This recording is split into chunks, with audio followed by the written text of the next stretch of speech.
Good morning. It's 9 o'clock. I'll call the Sewage and Water Board Finance Administration Committee meeting to order. Special counsel, please call the roll. Director Sloss. I'm here. Director Howard. Here. Director Pacho. Here. Director Guzman. Director Kennedy. Chair, we have a quorum. Thank you very much. We will now proceed to our presentation item from our CFO, financial update, summary update. Gray, would you proceed, please? Thanks. Good morning, everyone. Happy to give it an update. We've got a preliminary January financials included in the package here. We're saying very busy with the audit, all the projects going on. For January, we had 21.6 million operating revenues and so 2.2 million below the budget. The drainage taxes haven't yet started. We at zero in January. As you know, the delay in getting the bills out, those will be now due. So we'll start seeing that this month, throughout the next several months on drainage taxes. Operating expenses were 23.8 million for the month of January. It's about 8.5 million for water, 8.7 sewer, 6.5 million for drainage, which were below the conservative budget number and actually above January of 2023 was about 20.4 million. I see the month to date this year, January, and last year, January, are about the same, about $1 million less than the budget. Do we expect to catch up to budget? It did last year over Okay. time. Well, we'll see. The consumption varies, month to month, but yeah, we'll see. Last year it did. I realize it's not, you don't have a crystal ball, but Right. it's tracking really close to 2 last years in a year. row. That's right. On our next slide, I'd like to just spend some time walk through on our collections. We're 22.35 for the month of February. Pretty good month. That was above February of 23 and also above the recent averages. And on this slide, we've broken down the total receivables we've been talking about just to give you the components. So the first category is the less than 60 days, 28.6 million is turning over. No issues there. The next one is 55.465 million is our greater than 60 days that we report the metrics every month. Past due customers, bills over 60 days that do not have any open service orders. So within that, well, we started developing the strike team efforts. There's roughly 26,000 customers there. 8,000 of those are on payment plans. Right now, we just have one consultant taking a look at a category of people owing greater than $1,500. So just from a time and capacity standpoint, we need personnel to really do the sort of historical digging on those accounts to say what's happened. Some of the questions I've asked, were the reads on the account, were the large true-up balance or large true-up bills, were there payments being made regularly by the customer? So it's a very time-intensive process, but we have one resource. We have expectation of a proposal for possibly 6 additional employees for the strike team. So that's going to be key to getting those resources employed. Janet. Looks like we're collecting less in 23 than we were in 22 by $1 million a month.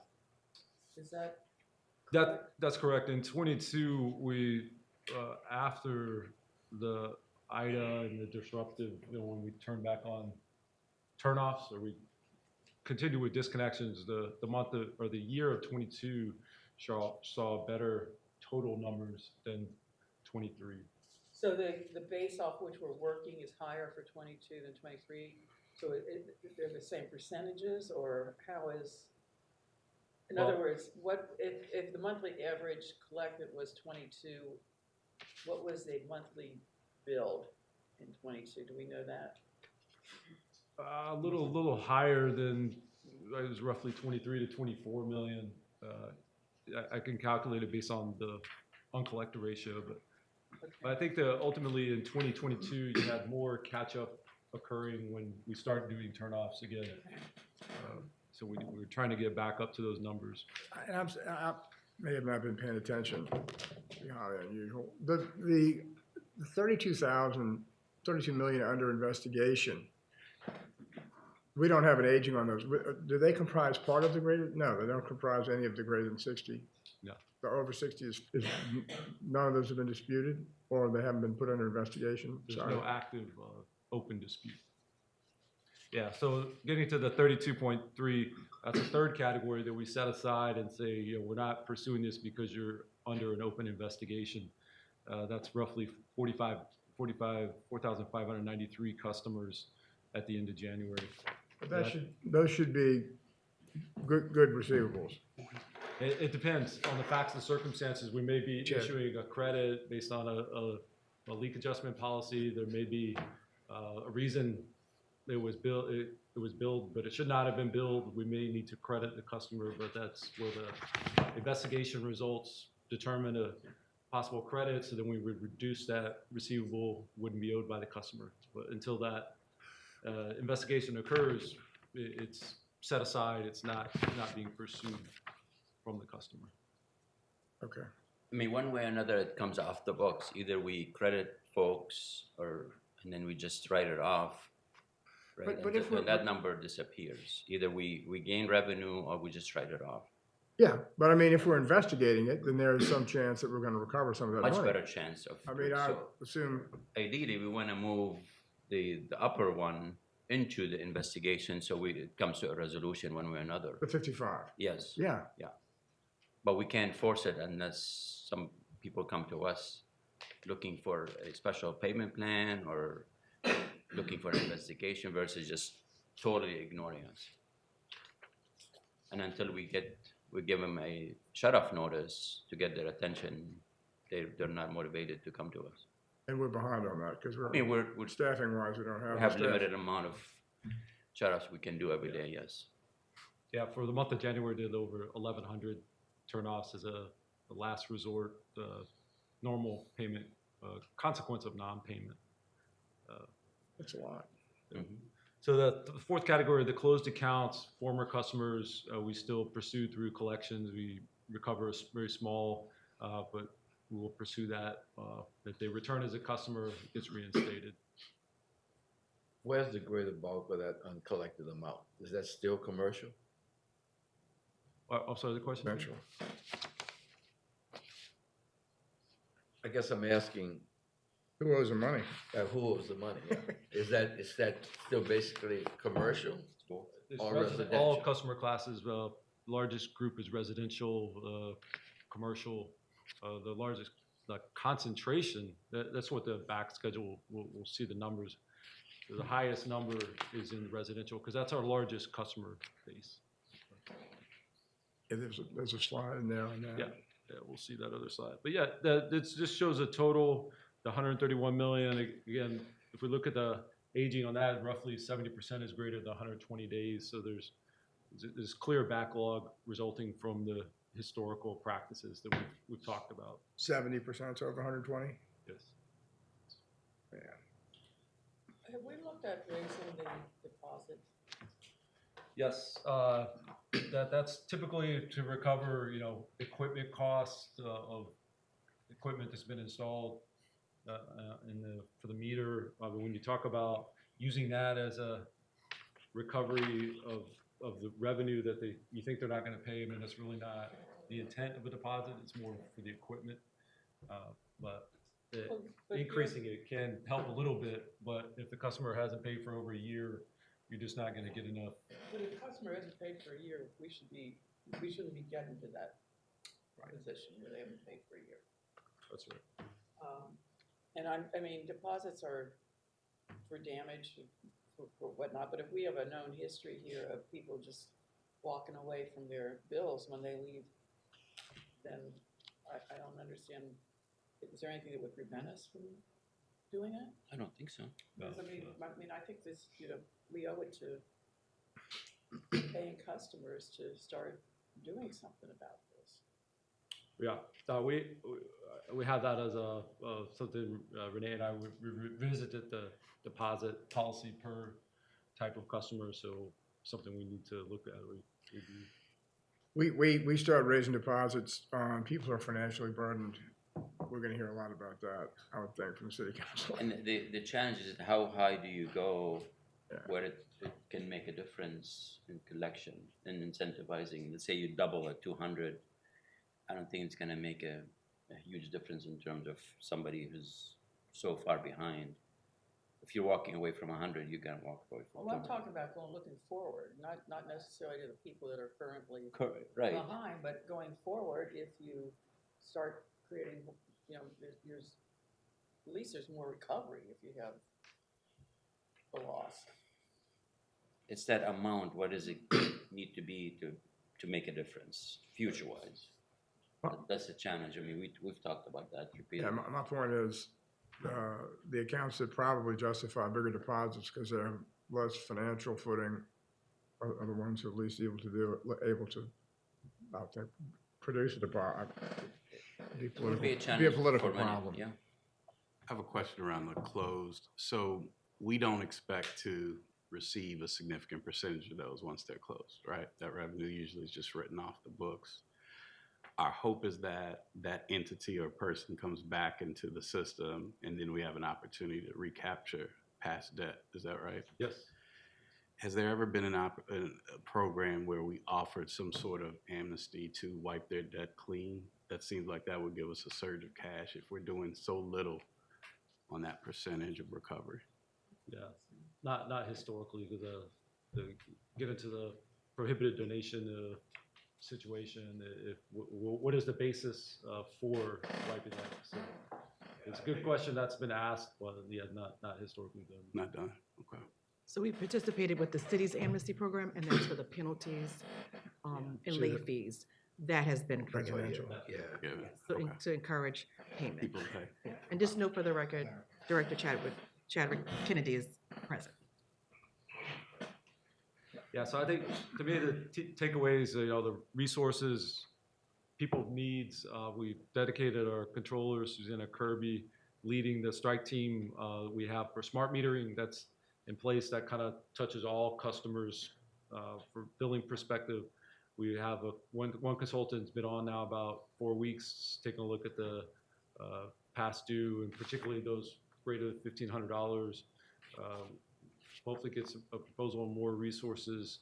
We need to, Renee and I have sort of been discussing daily, we need to empower people to be able to apply credit where we can if there's an avenue to do such. If we hadn't been administering our processes properly or there's a potential to bring the customer back and get into a payment plan if we waive a certain amount of penalties that have just built up and cause them to get farther behind. So we'll have more on this topic. We know it's a priority, top, a lot of media, a lot of attention. So we're putting all the resources to this. Let's see. Next on the dashboard, I just wanted to highlight at the end of January, days cash on hand was line 9. 217 for water, 252 for sewer. We're above our minimums. Line 27 was the total number of disconnects in the month of January. As mentioned, 1,180. That was up relative to January of 2023. We'll move on to our debt. No major changes in our bonds for the 3 systems. We're working on closing the approved $38.9 million wastewater treatment plant state revolving loan for the sewer system by this May. So that will put that into action very soon.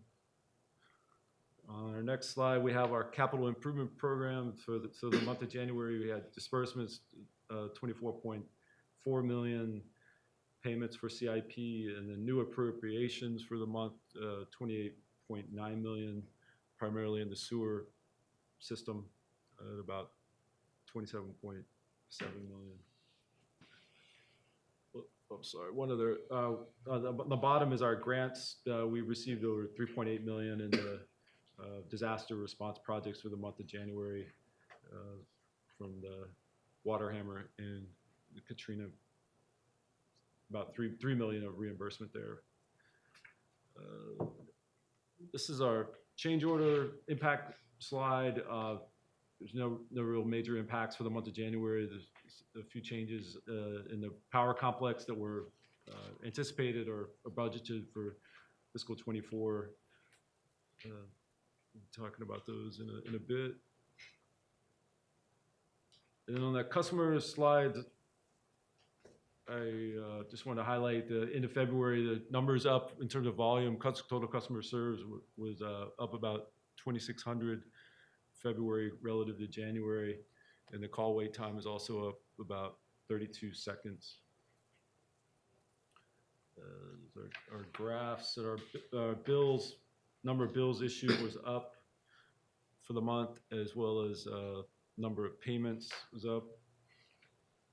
And then this is our graph showing sort of the last 24, 25 months of disconnects. So the consistency there is helping the process.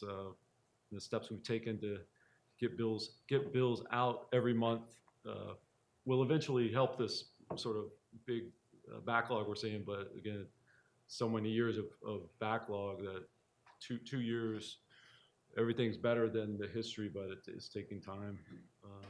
This was the breakdown we were asking about the 55 million shown by residential, multifamily, commercials of 38.5 million residential.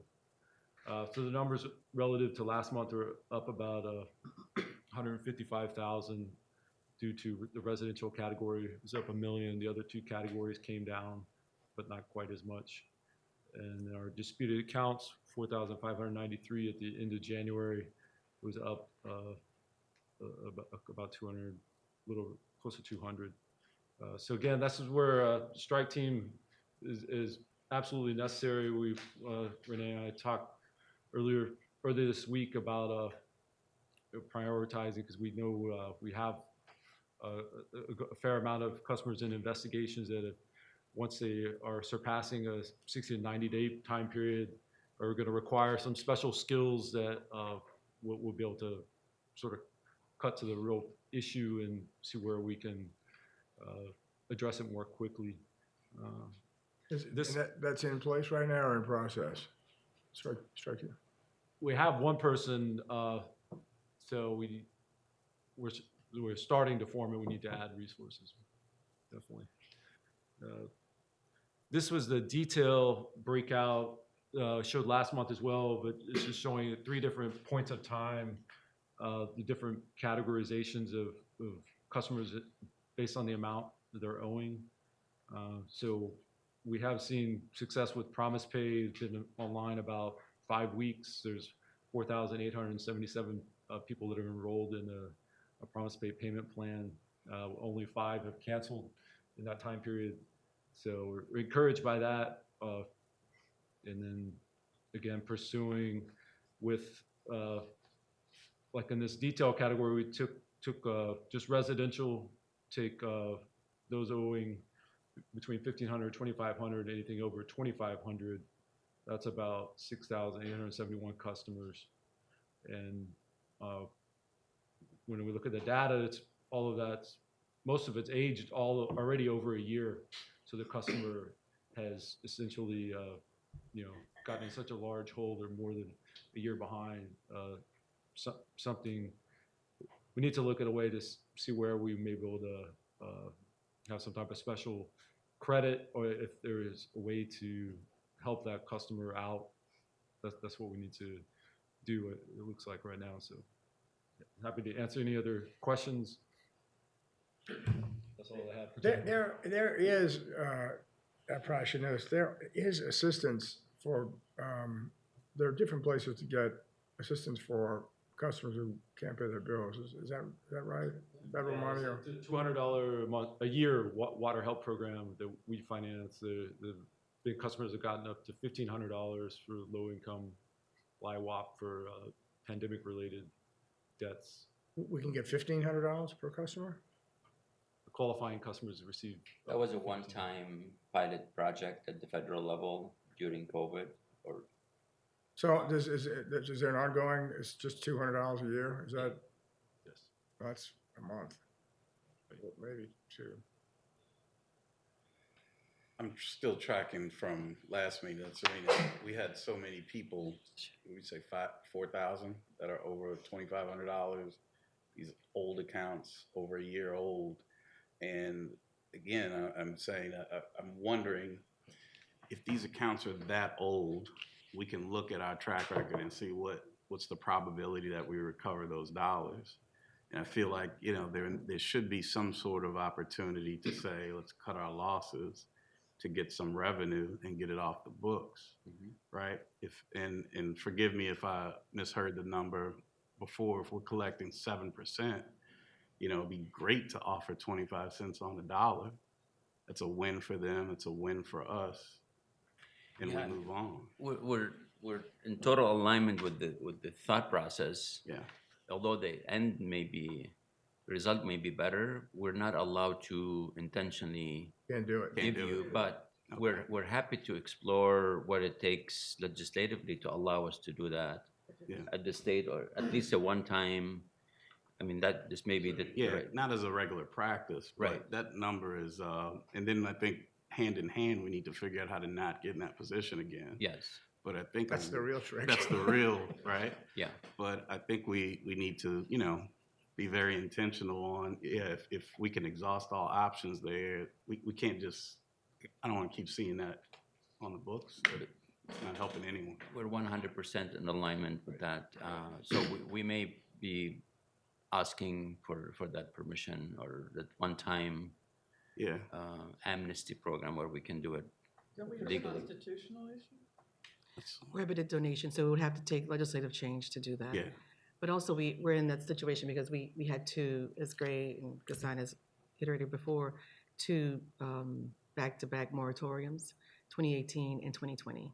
okay, That's what caused that got it. yeah, that spike. That's how we got there. And then we're keeping obviously our eye on the ball in terms of the the smart meter program that hopefully is going to take away so many conflicts, you know, in terms of inaccuracies, untimeliness, and then hopefully that will, you know, organically reduce that backlog. It sounds like Yeah. that'll help us move forward, right? Yeah. I think we're all on the same page there.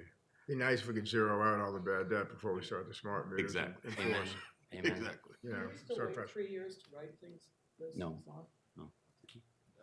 That's related to closed accounts. So yeah, I think the most impactful would be being able to carve out customers that are in a category that, you know, we can push on the legislative side or ordinance side to say how can we come up with a credit that makes sense in the circumstance and not continue to just have it month after month. Because again, the customer is getting billed every month, so it's we all know it's much more challenging than other consumer debt workout situations where, you know, they've received a service and it's over. They continue to receive a service. We have the turn off mechanism, but again, that's problematic for a lot of reasons. But payment plans are also can be effective too. That they're interest free. If we could, you know, waive. I think we do have the ability, policy wise, to look at penalties and say, you know, well, let's take off penalties, and if that will keep them in the payment plan, that would be good. Well, whatever the strike force plan is, you know, as many people as we can working on the right people working on that as soon as we can. Obviously, I think makes great sense. Right. We need the money. It's I'll say that. That's all I had, Chairman. Thank you. Thanks very much. Great. We now have action items. And first things, well, turn it up. Is Yeah, that I can cover the first one is compliance question? for audit for 2023 audited financial statements. Resolution 65 is attesting to the annual completion of the Louisiana Compliance Questionnaire provided by the legislative auditor required for all government entities, and it's provided to our external auditors upon approval by the committee and the board. The questionnaire was completed by our staff with legal assistance. The questions haven't changed year over year. So we appreciate the committee moving forward with this action as part of our annual audit requirement with the state. Does Am I the only one who signs that? Yes, I signed as well. There's a couple of questions that I are mean, the required. committee, President. the board, the directors don't sign, right? No, the committee is just approving the resolution that indicates it's being completed. The questionnaire has been completed. A question about that? All we're testifying is that it's been completed. We're not saying anything about the answers, right? Because there's nothing attached. Okay. All right. So, is there a motion to approve resolution R 065-2024 attaching to the completion of the Louisiana Legislative Ordinance 2023 compliance questionnaire? So moved. Second. It's been moved and properly seconded. Is there any further discussion? Hearing none, any public comment? No public comment, Chair. All in favor, please so signify by saying aye. Aye. Any opposed? That motion carries. Thank you. We now have Mr. Nelson, General Superintendent's recommendations. All right, good morning. We have a number of items this morning. We have 4 contract renewals, 4 contract change orders by ratification, 1 change order by approval, and 3 by final acceptance. And I believe we will take those by group in globo. The first on the contract renewals, the first resolution we have is R053-2024. This is the second and final renewal for contract 8168, which addresses the paving of cuts created by repairs to our subsurface infrastructure. This is between CMG and the Sewerage and Water Board. We entered into the original contract on November of 2022. We had an early renewal in March of last year. We received additional funding from IAB and so then entered into 2 change orders with CMG as they were the low bidder on this paving work, and they were able to complete a large number of paving repairs in 2023. Our backlog went from 3,000 to 1,500, and in order for us to take that 1,500 down to 0 this year, we need to be able to continue at an expedited pace. We have rebid this contract, but it will not be in place until likely May of this year, and I do need the capacity of both 8168 and 8171, which is the next contract, in order to be able to address our backlog. This will be the second and final renewal for CMG in the amount of $1.6 million. The unit pricing, I do want to note, for contract 8168 would also have been the low bid on contract 8171. So we are doing work faster and cheaper under this renewal. One point though, I think it is a renewal and an increase. And Correct. so it's an amendment also, right? That is, It's a change order. Change order. order. It's a change order as well as a renewal because It's increasing the price. it's increasing the price. It is, yes, Okay. that's correct. Right. So it adds $1.6 million in capacity. That is correct. The next item, Excuse me, Yes. does that mean we need to, it's in the wrong category? no, It's in renewals, it's not in change orders. It is a renewal. So we can actually amend that. We can actually go forward and just make sure, we could take this one by itself if we like. That may be the better And option. amend the language. Yes. Yeah. We could take this, instead of doing everything in global, Okay. Steve, That's fine. why don't we just take Resolution 53-2024? So is there a motion to approve R 053-2024? So move. Second. Is there a is there a second? Wake up, everybody. Is there any further discussion on this? Just one question. Yeah. What's our percentage in terms of cost? So the IAB funding is funding that's available to the Sewerage and Water Board. Between last year and this year, IAB will have contributed, I believe, $8 million. That's fair towards share money, paving. right? It's Fair fair share Yeah. money. It's our money. It's our funding, and then the rest is budgeted funds. But we do need to be able to address these paving issues. So 70 days is still too long an average. We want to get down to 2 to 4 weeks from when we open a cut to when we close it. Any other discussion? Likely not any public, is there any public comment? No public comment, Chair. All in favor, please so signify by saying aye. Aye. Any opposed? All right, the motion carries, bringing us down to R 036-2024, please. Thank you. This is the award of contract 8171. This will be eventually a replacement of 8168. This will be for the same scope of work. They're the same line items. We had 5 bids. The low bid was Fleming Construction LLC in the amount of $2.27 million. We anticipate this award taking place, or the work starting on or around May of this year. The next is Resolution R051, 2024. This is a simple and straightforward renewal, and it is the first renewal of Contract 2162 for water main point repairs and water service connections, valve repairs, and hydrant replacements at various sites throughout the city. This will be with Bow Brothers, and this will be a renewal in the amount of $1.179 million, reflecting their original bid amount. The fourth item is Resolution 052, 2024. This is another first renewal of Contract 2163 for water main point repairs, service connections, valves, and fire hydrants throughout Orleans Parish. This is also with Bow Brothers. They were the low bid when we bid this out in April of 2023, and this will be a renewal in the amount of $3.44 million that will reflect a renewal of their original bid amount. Which means we now need a motion, please, to approve, maybe have a motion to approve contract award resolutions R036, 2024, R051, 2024, and R052, 2024. So moved. Second. Been moved properly. Second, is there any discussion? Yeah, just a question. Steve, just to go back to item C there. When we went out to bid, the price per item unit came back higher, right, than the Yes. existing contract? Okay. Below bid.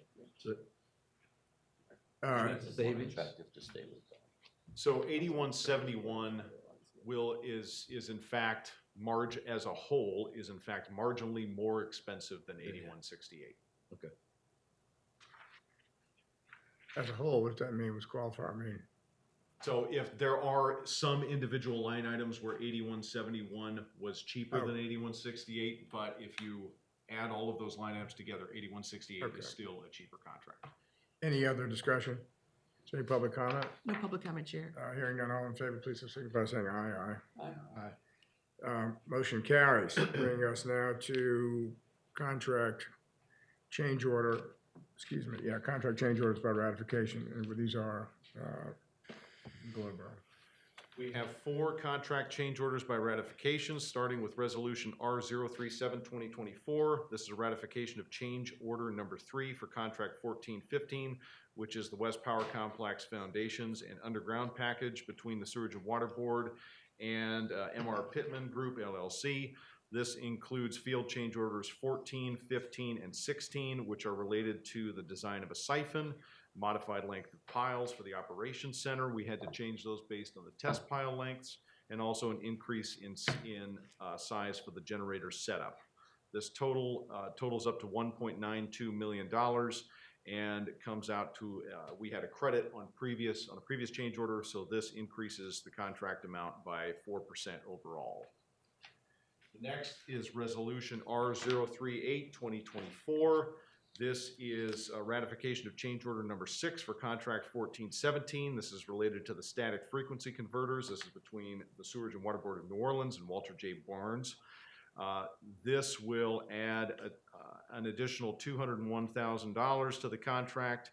I do note that the contract change orders equates to 218%, but that's because we opted to purchase 2 frequency changers under this contract. So it looks like a large number, but it's based on the low bid results, and we needed to purchase that in advance so that we didn't have issues with procurement later. The next is Resolution 054, 2024. This is change order number 1 for the requisition 21006 related to drainage pump station number 6 I-pump repair. This is for the actual cost of installation of I-pump.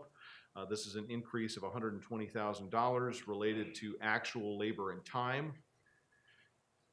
And then the final is Resolution R049, 2024. This is a ratification of change order number 6 for contract 1418 related to the Carrollton Water Plant utility rack between the Sewage and Water Board and MR Pittman.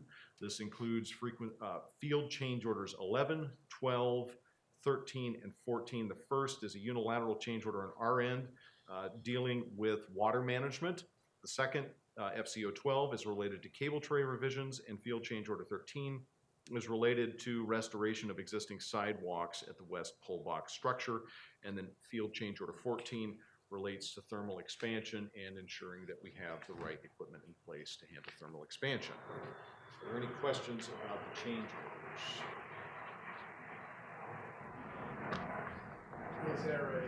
May we have a motion to approve change order ratification, resolutions 37, 2024, 38, 2024, 54, 2024, and 49, 2024. So move. Is there a second, please?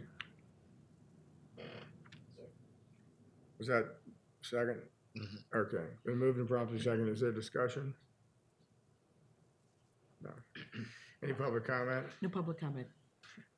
All in favor, please signify by saying aye. Aye. Any opposed? Motion carries. Thank you. We have one contract change order by approval, which is 55, 2024. All right, thank you very much. As you mentioned, this is Resolution 55, 2024. This is approval of change order number 3 for contract 1438. This is for our turbine generator number 7. This change order is in the amount of $114,818 and is related to, I believe this is the storage and the batteries for turbine 7. We had to store it because it came early, right? We're finishing off the. So T7, I don't know if anybody's noticing that or not, that's a big deal, T7. Big deal. Ted, you may not know, this is a gas jet turbine that like T6, so it's gonna work all the time. Sounds good to me. Well beyond our terms anyway. I'm excited. This will allow turbine 4 to retire. Retire. To retire. Yeah. Crash off into the sunset. All right, may we have a motion to approve contract change order approval resolution R055 2024. So moved. Moved, is there a second? Second. Moved and seconded, is there any other discussion? Hearing none, any public comment? None. All in favor, so signify by saying aye, please, aye. Any opposed? The motion carries. And we now have final acceptance in Globo, R27, 2024, 39, 2024, and 40, 2024. Thank you very much. There are 3 final acceptances, as you mentioned, starting with R027 2024. This is final acceptance of contract 30245 for Carrollton Basin Rehabilitation number 3 between the Sewage and Water Board of New Orleans and Palmisano Construction in the amount of $10,812,281. We had 42% participation from the DBE, and we recommend approval of or acceptance of this final contract. The next is R039 2024. This is final acceptance of contract 1447. This is the boiler house fan modifications. This contract was entered into in March 2023, and we are recommending final acceptance of this contract as well. The final acceptance is a reconciliation final acceptance of contract 30237, which is the restoration of gravity flow sanitary sewer mains by point repair at various sites throughout Orleans Parish. This is between Wallace C. Drennan and the Sewage and Water Board. This is resolution 040-2024. May we have a motion, please, to approve, final acceptance of resolutions 27, 2024, and 39, 2024, and 40, 2024. So moved. Second. Moved and seconded. Is there any discussion on any of these items? No. Is there any public comment? None, Chair. Thank you. All in favor, please signify by saying aye. Aye. Aye. Any opposed? Motion carries. We have 2 information items for the committee to review at their leisure. And actually, it's a small packet this month. Are there any public comments? None. No. If there are there any other matters come before the committee? Hearing none, is there a motion to adjourn? So moved. It's easy to get those. Is there a second? Is there a second? Second. All in favor? Aye. Aye. All right, we're adjourned. Great, Every week I run into legislative handcuffs now. AR